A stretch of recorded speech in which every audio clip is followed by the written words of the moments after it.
Mayor. Mayora, Merry Christmas! Happy New Year! Advance! Merry Christmas, Mayora!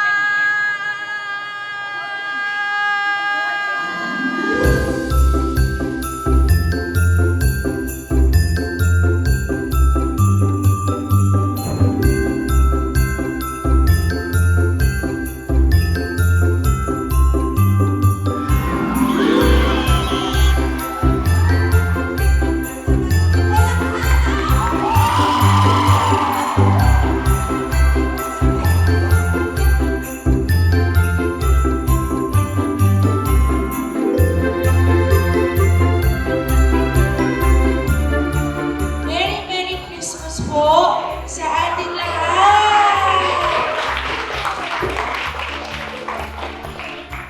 Magpasalamat po tayo sa Panginoong Diyos sa lahat ng blessings niya at biyaya niya sa ating buhay.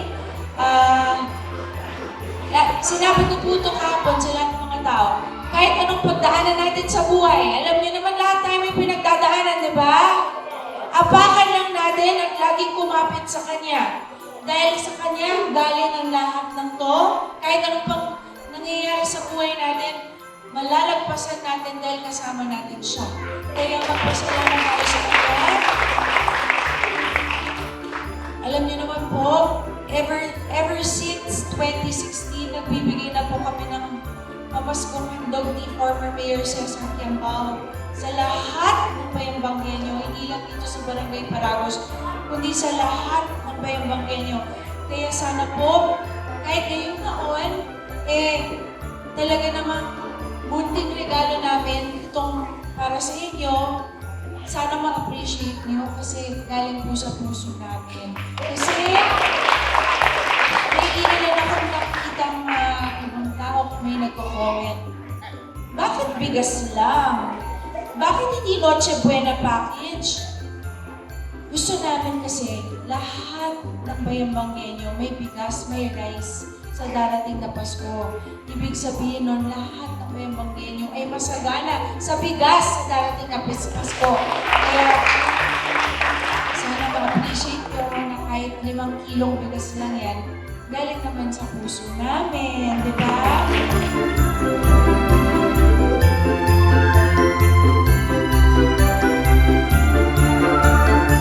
Lagi may kasabayan dito sa Bayambang. Darating na Pasko, bawat Bayambanggenyo ay may handang spaghetti. Naging kasabayan yan. Pero ngayon, natutuwa ako kasi kahit bigas lang, you're saying thank you. You're being grateful.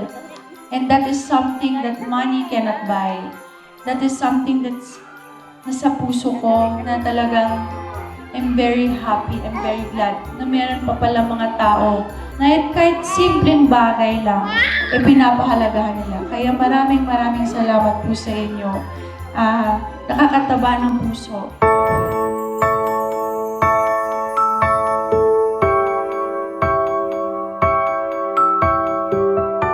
Actually, ayoko na umikot, to be honest, kasi inisip ko, nakakalungkot kasi based sa eleksyon, nakakalungkot, naisip ko, ba't pa iikot? Lahat ng to makakalimutan naman.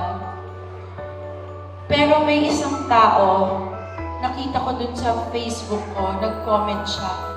Sabi niya, maraming salamat, Mayora, sa pamaskong handog na binigay niyo. Pero higit sa lahat, pinaka-importante ang mensahe na sinasabi niyo sa amin.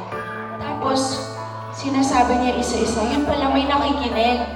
May nakikinig sa mga sinasabi ko. Kaya, kahit pa paano, may isang tao naririnig niya yung mensahe ko, parang nagaganahan ka ng loob. Kasi talaga, nakakawalang gana na already. But, because may isang tao, naririnig niya, hindi lang naririnig, parang sinasapuso niya yung mga sinasabi ko, nabibigyan ka ng lakas ng loob. Ang pinakamahalagang regalo na maibibigay ko sa inyo ay ang aking mensahe na sana isa puso nyo panghabang buhay at ikalat nyo sa mga kakilala ninyo, sa pamilya ninyo, sa lahat, unang-una, maging mabuti po tayong tao. Hindi po madali maging mabuting tao. Katulad, kakasabi ko lang kanina, ako nakakasawa na. May mga tao talagang gusto kong hilahin pababa. Gusto mong magsalita, gusto mong pagtanggol sarili mo, gusto mong... Pero kahit ano pa man din, always, maging mabuti tayong tao. Hindi siya madali. Pero kailangan dapat. Kasi alam niyo po, ang buhay natin dito sa mundong ito, sandali lamang. Kailangan ngayon pa lang, nagpapakabuti na tayo. Ibig sabihin, magandang kalooban natin at mabuti tayong tao sa ating mga kapwa. So una, maging mabuting tao. Pangalawa, magkaroon ng gininto ang puso.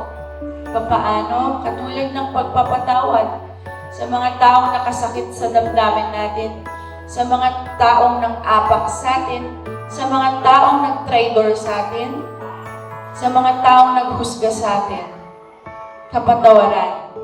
Kaya sana, magpatawad tayo, hindi rin madali. At humingi ng tawad, hindi rin madali. Pero, pag nagawa natin yon, gagaan ang buhay natin, gagaan ang blessings ng buhay natin. Tama? Ako nga eh. Ang dami ng musga. Ang dami ng mamata sa akin. Ang dami ng sabi ng mga fake news tungkol sa amin. Pinapatawad ko sila. Pinapatawad ko kayo. Siguro kasi hindi niyo ako nakita, tama? Wala, kasi naniwala kayo sa mga sabi-sabi agad-agad. Na feeling niyo pinabayaan kayo. Kasi hindi niyo ako nakita, tama? Buntis po kasi ako noon. Hindi po ako pinayagan ng doktor ko na umuwi ng bayambang.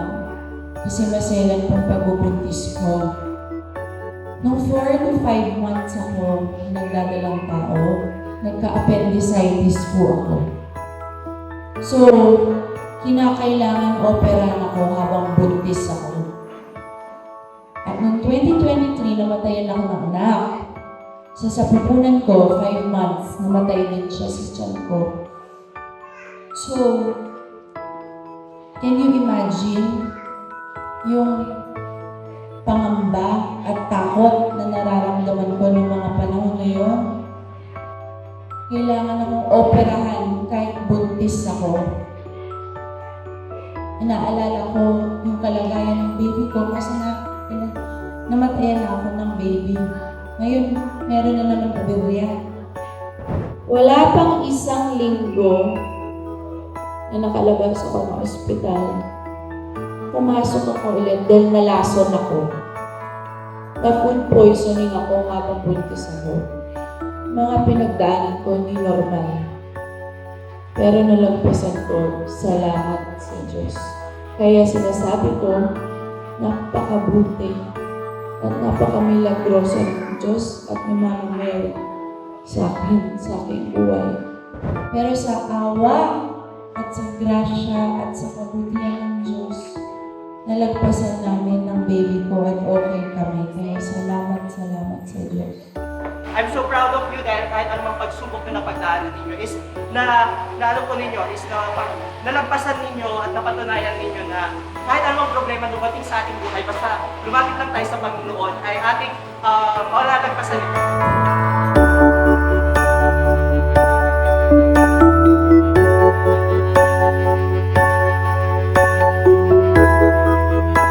Kaya salamat sa awa, sa milagro, sa grasya ng Diyos. At kahit sino pa dyan, mga tao, na mga apak, manghusga, mangtatraidor sa'yo, pag alam niyong tama ka, at pag alam niyong may mabuti kayong puso, siya lagi ang bahala sa'yo. So yan po ang mga aral na nais kong maibahagi sa inyo na for me, para sa akin, ang pinaka-importante mairegalo ko sa tao ngayong taon. Hindi po ang bigas, hindi ang pamaskong handog, hindi material na bagay. Mga aral na sana mapulutan niyo at maisa puso niyo. At sana ngayong Pasko, magising tayo sa tunay na diwa ng Pasko.